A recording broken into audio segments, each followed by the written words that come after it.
Afternoon, we're doing our session on daily strength for women. We're doing three. The first one is hidden beauty. Let your adoring be the hidden person of the heart with the imperishable beauty of a gentle and quiet spirit, which in God's sight is very precious. Beauty is a powerful influence in the lives of women. We are constantly bombarded with images and messages of what beauty is and what it should be. Even if we are confident in who we are, it can still be difficult not to give into the subtle thoughts of not being good enough. The awful thought about outward beauty is that no matter how much time, attention, and investment you put in it, beauty can never really last. Our appearance inevitably changes over time and our physical beauty does fade. In a world where we are constantly told to beautify ourselves so we will be noticed, the concept of adoring the hidden person of the heart sounds almost make believe. But what it comes down to is the truth that the most important opinion we should seek is the opinion of our Creator.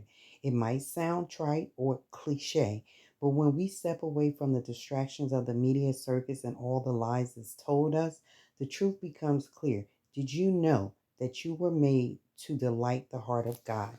That was the first one, hidden beauty. The second one is one voice.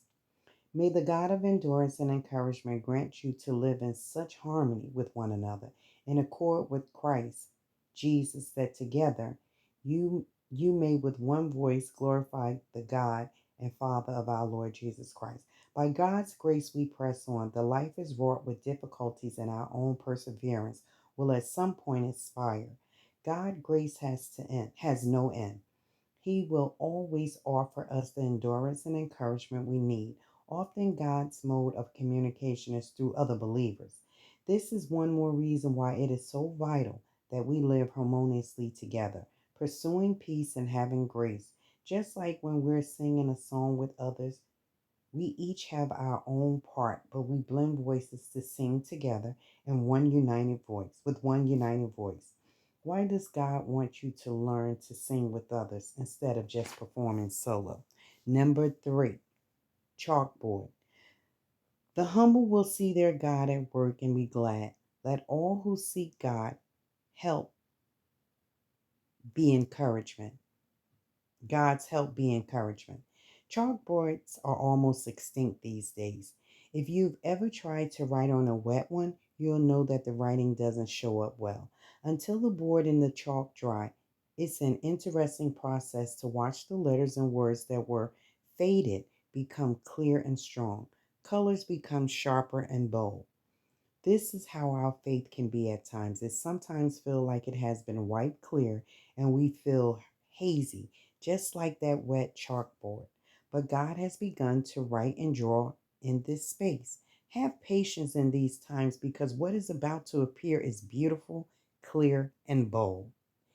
God is doing something even though you can't quite make it out yet. How do you see God at work in your life today? Um, I went through something yesterday, and I wasn't even going to talk about it and give it any volume because we all go through things in life. God never promised every day would be perfect. He never promised that we'll live in a bed of roses and everything would always be so sweet and handed to us and we would be pampered. He allows us to go through things sometimes to quiet us, sometimes to let us listen and learn, sometimes to just walk for Him. And I always said if we didn't go through the mishaps and the trials and the tribulations and the bad times, that when the good times did come before us, we wouldn't know how to accept it and to appreciate it. You know, um, Gratification, love, devotion, determination, it's all earned. And as we go through life and we go through certain obstacles and, turmoil and, mistrust and just trying to get through day to day life, we have to hold on to God because the world that I've known it from the time I was a little kid has totally changed. I mean, nothing is the same. A lot of things that we grew up on, if you're in my age bracket, the 50s or the 40s, you understand that this world has changed. But I just want to tell you to be encouraged because the enemy is walking around roaring, trying to see who he can seek and devour and destroy.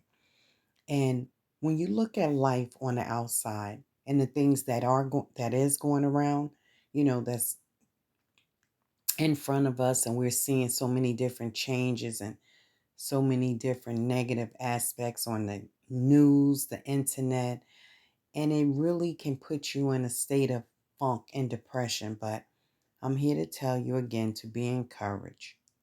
Walk with your head held high. And do know that the Bible speaks of the things that's going on in the world today. This was ordained to happen.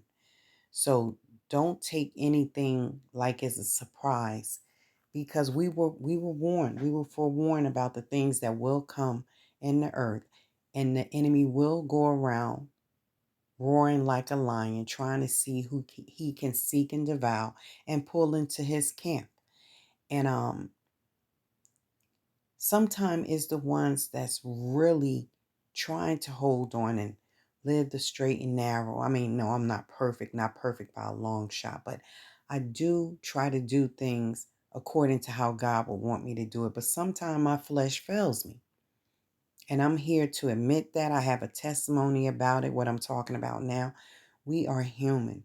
We do make mistakes. Now, do I want to keep making the same mistakes, or will I recommend you keep making the same mistakes when you know you done wrong? No, what we do, we go to the Father and we ask him to forgive us and we move forward. Just keep your head up. God bless you. I love you. Stay safe.